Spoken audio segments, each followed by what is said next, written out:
नमस्कार साथियों, UP TET exam junior level में पूछे जाने वाले समाजीकरण से संबंधित 26 प्रश्नों का यह सेट है। इसको भी देखिए, कुछ प्रश्न इसमें से निश्चित आते हैं। बालक, शिक्षक, विद्यालय, अभिभावक, जनसंचार माध्यम और मित्रगण।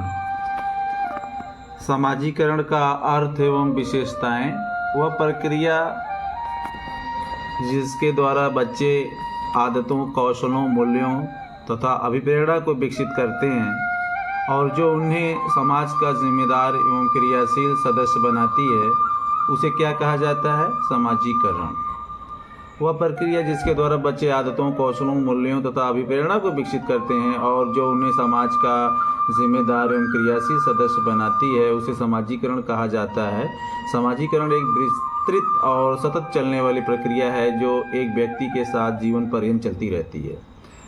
अगला प्रश्न, दो संस्कृतियों के बीच व्यवहार में अंतर के लिए इसे उत्तरदायी माना जा सकता है। समाजीकरण।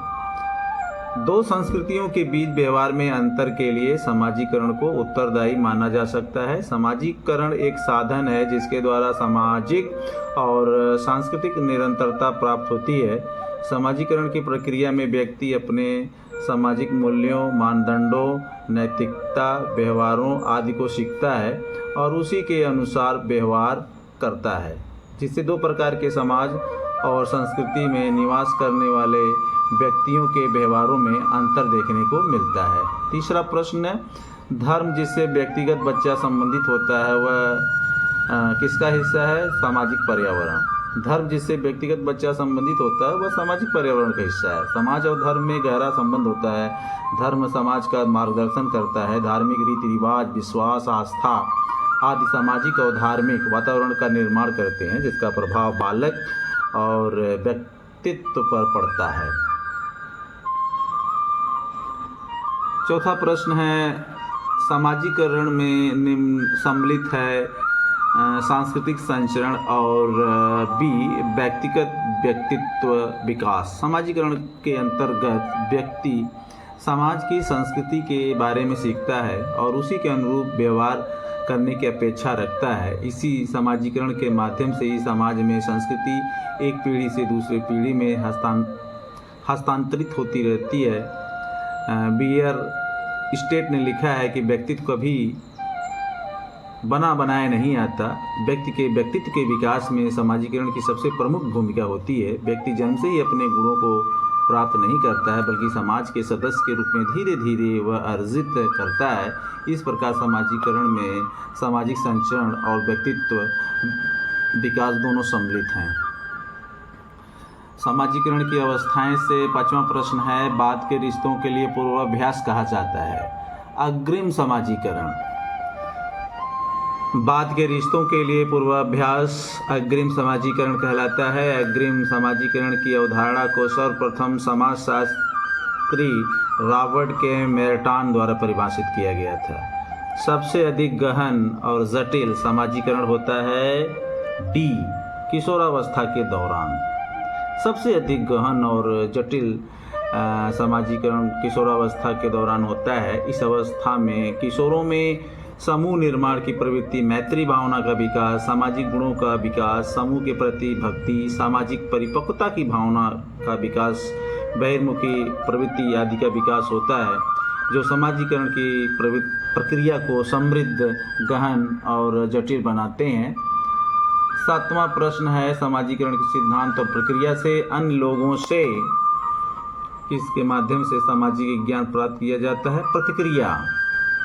अन्य लोगों से प्रतिक्रिया, फीडबैक के माध्यम से सामाजिक ज्ञान प्राप्त किया जाता है। अर्थात जब व्यक्ति किसी अन्य व्यक्ति से अंतर्क्रिया करते हैं तो वे अपने भावों, विचारों आदि का आदान प्रदान करते हैं, जिससे प्राप्त सूचनाओं या ज्ञान को संपुष्ट करने के लिए एक दूसरे को प्रतिपुष्टि प्रदान करते हैं। इस प्रतिपुष्टि या प्रतिक्रिया से सफलता व असफलता का अंतर जाना जा सकता है। यही हमें विश्वसनीयता में सुधार के योग्य बनाता है।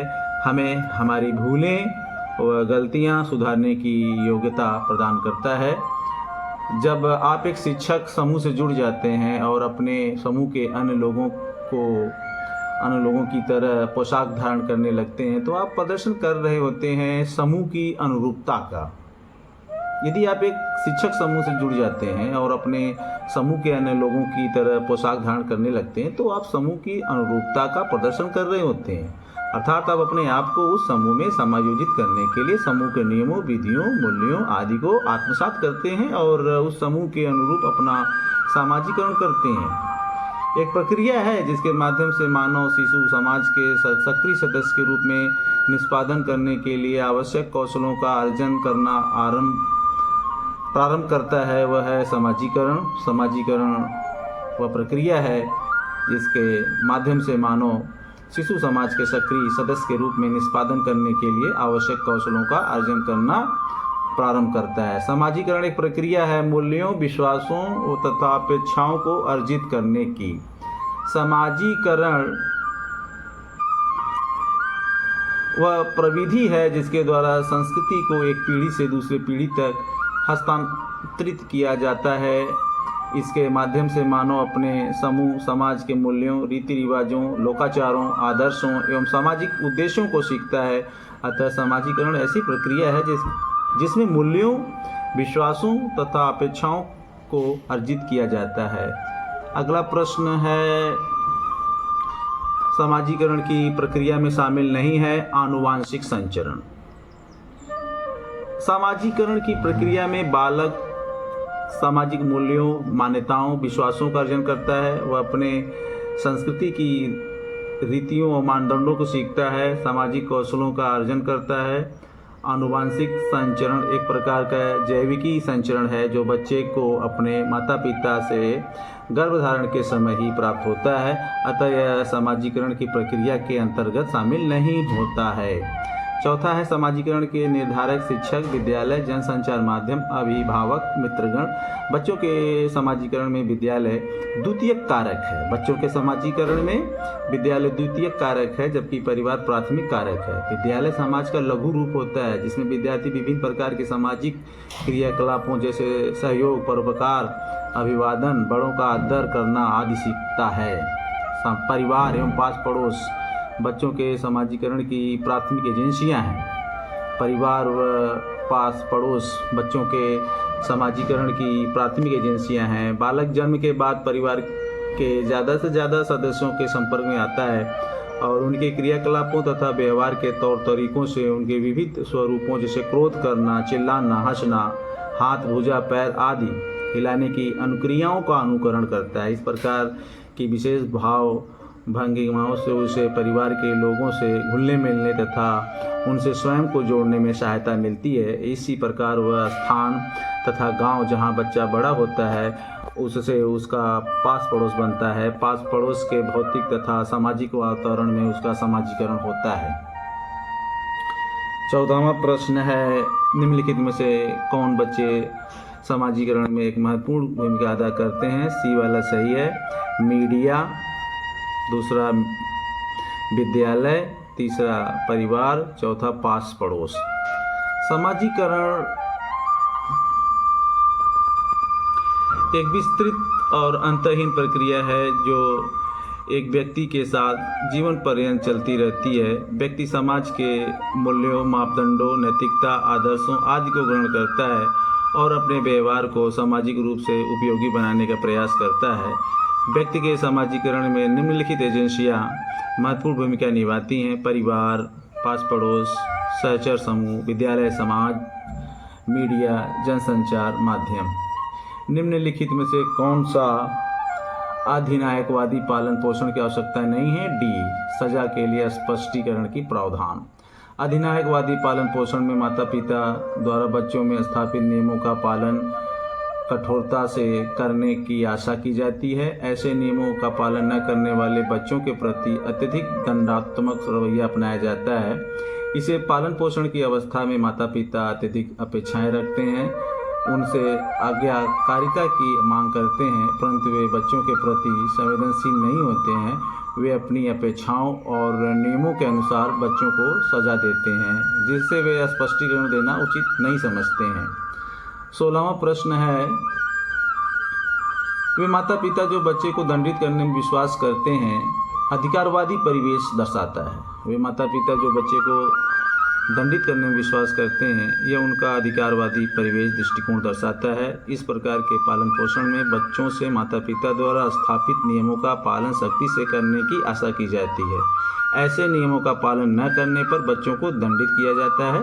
इस प्रकार के माता पिता अत्यधिक अपेक्षाएं रखते हैं, परंतु बच्चों के प्रति संवेदनशील नहीं होते हैं। 17वां प्रश्न है, निम्नलिखित में कौन सा माता पिता द्वारा बच्चों को असफलता से निपटने में समर्थन देने और उनकी मदद करने का सबसे अच्छा तरीका है? बी, सुनना, सहानुभूति रखना, फिर सीखने के अवसरों पर ध्यान केंद्रित करना, न कि क्षमताओं पर। बच्चों की बातों, भावनाओं, अनुभवों, विचारों आदि को सुनना, सहानुभूति रखना, फिर सीखने के अवसरों पर ध्यान केंद्रित करना, न कि क्षमताओं पर। ऐसा करके माता पिता, अभिभावक अपने बच्चों को असफलता से निपटने में सक्षम बना सकते हैं। प्रश्न संख्या 18 है, निम्नलिखित में से कौन एक बच्चे की विलक्षणता नहीं है जिसके माता पिता अधिनायकवादी हैं? स्वतंत्र। जिस बच्चे के माता पिता अधिनायकवादी अथॉरिटेरियन होते हैं, उसमें स्वतंत्रता, मौलिकता, सृजनात्मकता जैसे गुणों का अभाव पाया जाता है। ऐसे बच्चे प्रायः अपनी क्षमता के अनुरूप विकास नहीं कर पाते हैं। 19 नंबर का प्रश्न है, विद्यालय कार्यक्रम के बाद माध्यमिक विद्यालय के बच्चों को किसके माध्यम से अपने परिवार के बाहर वयस्कों के साथ लंबे समय तक चलने वाले रिश्ते बनाने के लिए सुरक्षित अवसरों की अनुमति देता है? स्वतंत्रता, सहकर्मी संबंध और नेतृत्व। विद्यालय कार्यक्रम के बाद माध्यमिक विद्यालय के बच्चों को स्वतंत्रता, सहकर्मी संबंध और नेतृत्व के माध्यम से अपने परिवारों के बाहर वयस्कों के साथ लंबे समय तक चलने वाले रिश्ते बनाने के लिए सुरक्षित अवसरों की अनुमति देता है। इससे बच्चों का सामाजिक विकास बेहतर होता है। निम्नलिखित में से कौन सी थेरेपी माता पिता को अपने बच्चों के लक्षणों को नियंत्रित करने और प्रबंधित करने के लिए दी जाती है, जिनके बच्चे विशेष रूप से आचरण विकार, कंडक्टर डिसऑर्डर से पीड़ित होते हैं? ए है पेरेंट ट्रेनिंग प्रोग्राम। वे बच्चे जो विशेष रूप से आचरण विकार, कंडक्टर डिसऑर्डर से पीड़ित होते हैं, उनके माता पिता को अपने बच्चों के लक्षणों को नियंत्रित करने और प्रबंधित करने के लिए पेरेंट ट्रेनिंग प्रोग्राम से आयोजन किया जाता है, ताकि माता पिता को अपने बच्चों के साथ पेरेंटिंग और संचार को बेहतर बनाने में मदद मिल सके। इसे अभिभावक शिक्षा कार्यक्रम भी कहा जा सकता है। इस कार्यक्रम का लक्ष्य बच्चों के शोषण, अपेक्षा और उनमें व्यवहार की समस्याओं को कम करता है। स्कूल बच्चों के समाजीकरण की एक ऐसी संस्था है जहां प्रमुख स्थान स्कूली बच्चों का होता है। स्कूल बच्चों के समाजीकरण की एक ऐसी संस्था है जहां प्रमुख स्थान स्कूली बच्चों का होता है।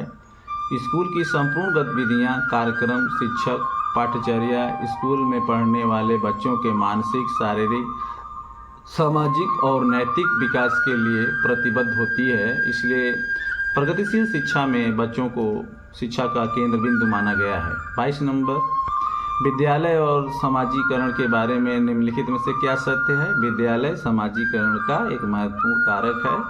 विद्यालय समाजीकरण का एक महत्वपूर्ण कारक है क्योंकि बालक जब विद्यालय जाना प्रारंभ करता है तो वहाँ वह सामाजिक कार्यों में भाग लेना, नए मित्र बनाना आदि सीखता है।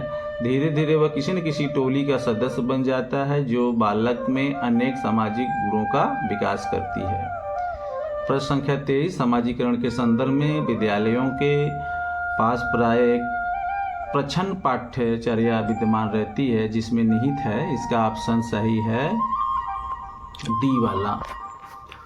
अंतःक्रिया व सामग्री द्वारा विद्यालय में प्रस्तुत किए जाने वाले सामाजिक भूमिकाओं से संबंध अनौपचारिक संकेत। समाजीकरण के संदर्भ में विद्यालय के पास एक प्रच्छन्न या गुप्त पाठ्यचर्या विद्यमान रहती है। यह कक्षा शिक्षण के दौरान शिक्षक और छात्र के मध्य होने वाले अंतःक्रिया के रूप में, खेल के मैदान में पाठ्य सहगामी क्रिया के रूप में आदि सामाजिक भूमिकाओं से संबद्ध अनौपचारिक संकेत के रूप में विद्यमान रहती है। प्रश्न संख्या 24, शिक्षकों को यह सलाह दी जाती है कि वे अपने शिक्षार्थियों को सामूहिक गतिविधियों में शामिल करें, क्योंकि सीखने को सुगम बनाने के अतिरिक्त ये समाजीकरण में भी सहायता करती है। भी सही है।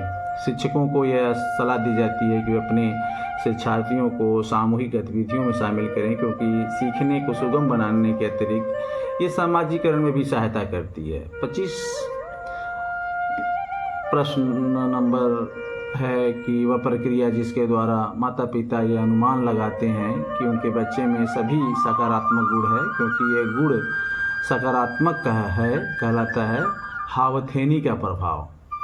हावथेनी प्रभाव के कारण बालक में एक गुण सकारात्मक होने पर अभिभावक को बालक के अन्य गुण भी सकारात्मक लगते हैं। निम्नलिखित में से कौन सी संस्था सामाजिक परंपराओं के हस्तांतरण में सबसे अधिक योगदान करती है? परिवार। परिवार सामाजिक परंपराओं के हस्तांतरण में सबसे अधिक योगदान करता है, क्योंकि बालक जन्म से ही परिवार के संपर्क में रहता है और वह परिवार से ही सामाजिक मूल्यों, आचरणों, व्यवहारों को सीखता है और अपने व्यवहार को समाज के अनुरूप बनाता है। ये रहा 26 प्रश्न।